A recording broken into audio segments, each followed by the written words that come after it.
So what I did, what I've pulled up here, and what I did is kind of go through the last World Cup and the teams.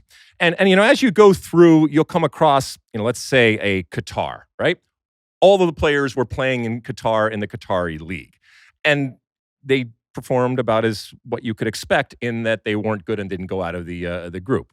So that's not a team that's changing. However, then when you go to someone like Argentina, I think everybody but one player plays outside of Argentina. So that's an interesting type of thing. I think my short answer is that from a American perspective, if it were made of all MLS players, and don't think for a second that people haven't suggested that, especially over this past summer and some of the questions surrounding this team and do they care and all this kind of stuff, I still think that the U.S. team would suffer. But then you would be looking at other teams that would also suffer. So maybe it would all equal out in the end.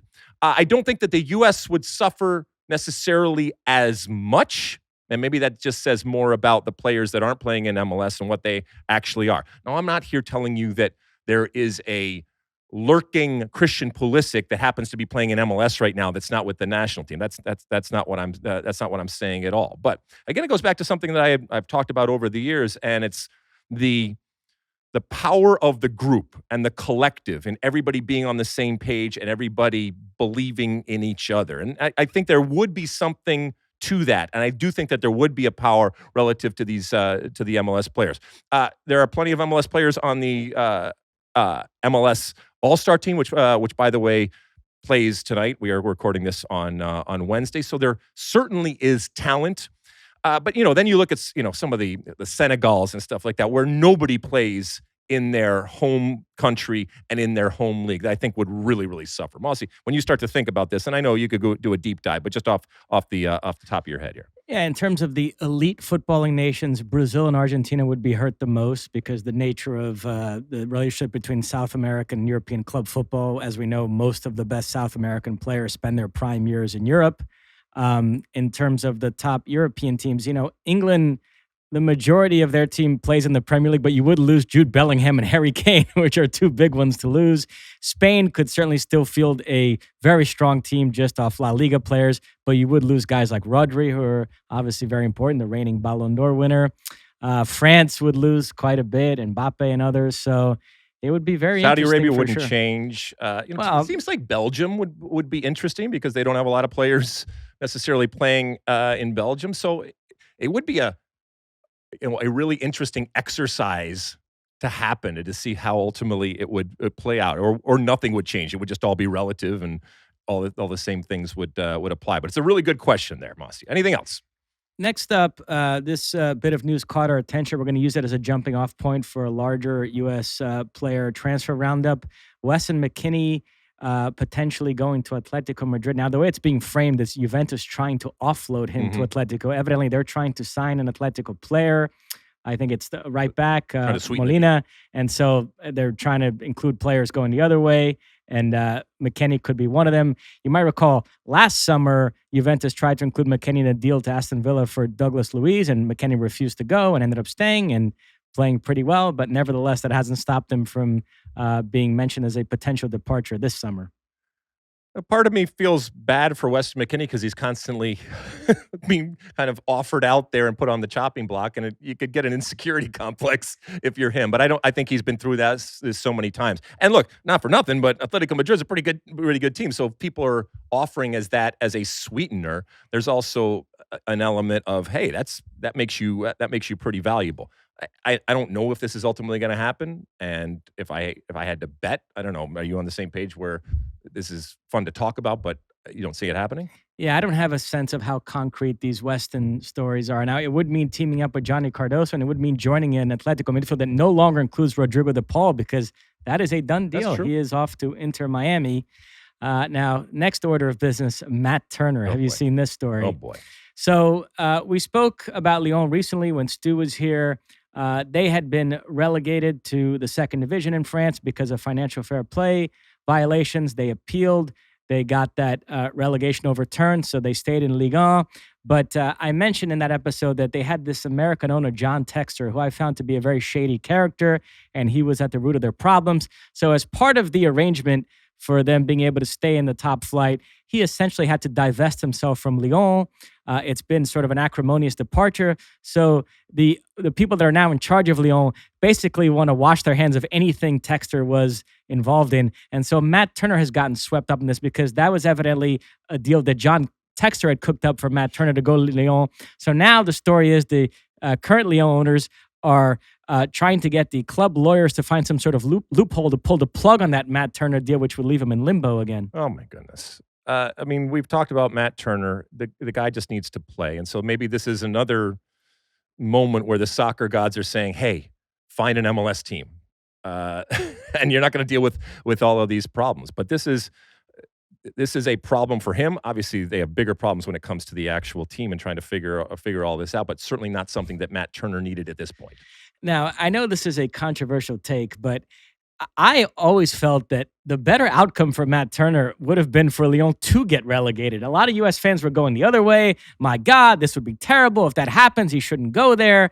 But if all you care about is Matt Turner playing regularly, I hate to say this, but the best bet for that to happen at Lyon would have been for them to be in the second division. As long as they're in the first division, they're competing in the Europa League. I don't know that they're just going to hand the starting job to Matt Turner. He hasn't done enough to warrant that. So they're presumably going to bring in another goalkeeper to compete with him. Or even, I keep hearing that Lucas Perry's on his way out, but he hasn't left yet. The guy who was their starting goalkeeper last season, a Brazilian. So to me, it was actually the better outcome if this relegation hadn't been overturned. But now they're back in the top flight, and it's leading to all this mess. I mean, this is where your agent, and I hope Matt Turner and his agent are figuring this out. I hope Matt Turner and his agent had thought about these types of situations from a competitive standpoint on the field about, all right, just because you're moving to another team doesn't mean it solves the problem of you not playing, especially when you're a goalkeeper and there's somebody's already there. And now they're having to deal with all this other stuff right now. So this agent is going to earn his or her money and trying to figure out a way to either make this work or get out of the deal, but then also have to do a new deal and go someplace else. But not a good situation for Matt Turner.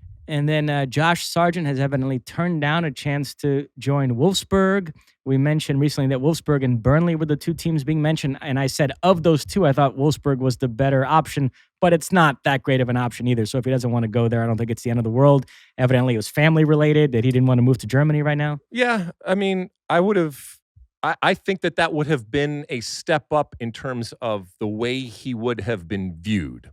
And not just by us on the outside, maybe even from a Pochettino perspective. But I also completely respect the fact that we talk so much about these players and we're kind of isolated in the soccer part of it. And that other 22 and a half hours of the day when they have to live their life and you have wives and girlfriends and kids, and hopefully not wives and girlfriends, but some people have girlfriends, some people have wives, and kids and school and community and everything surrounding that, if and when you are in a place that's comfortable. So I can understand that it can be difficult to leave. So is it the worst thing ever?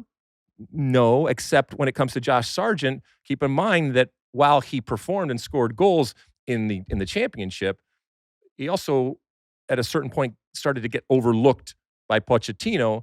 And if he just continues on and is on a struggling team in the Premier League, the problem from an attacking perspective is you're going to get very, very few chances. And he kind of has to, if he stays or goes, regardless, this year I think is very, very important for him if he has any hope of getting back into the national team situation. And it's still a wide open position, as we talk about when it comes to the striker position. Last one, I'm going off rundown here. It does appear that Gio Reyna will be joining Parma. And today in the green room, you, Stu Holden, JP Della Camera, and our boss, Zach Kenworthy, were having an animated discussion about the whole Gio situation. The idea that he's going to a team that finished 16th in Serie A last season and might be fighting relegation again, because from a perception standpoint, he views that as better than joining a team like LAFC. You find that interesting? Yeah, I find it interesting, and it goes back to something. In my one for the road, I'm going to talk about communication and the importance of communication. And in this situation, again, it also goes back to what I was just talking about with Matt Turner.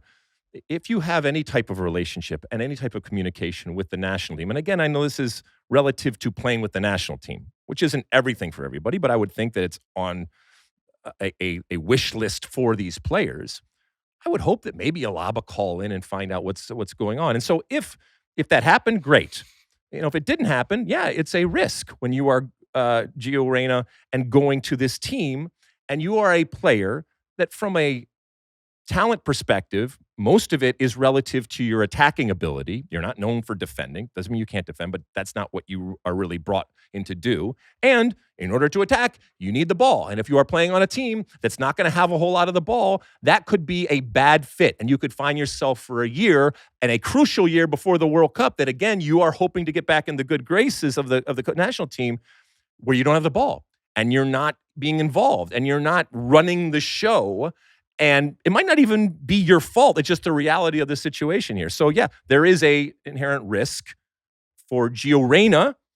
And as I mentioned last week on the show, for whoever signs Gio Reyna, given this recent history and his devaluation when it comes to the player that he is. There are people in the YouTube comment section that are annoyed that we bring up Gio Reyna in every episode. So I had to sneak him in somehow just to piss those people off. As many people as we can annoy, that's what we do.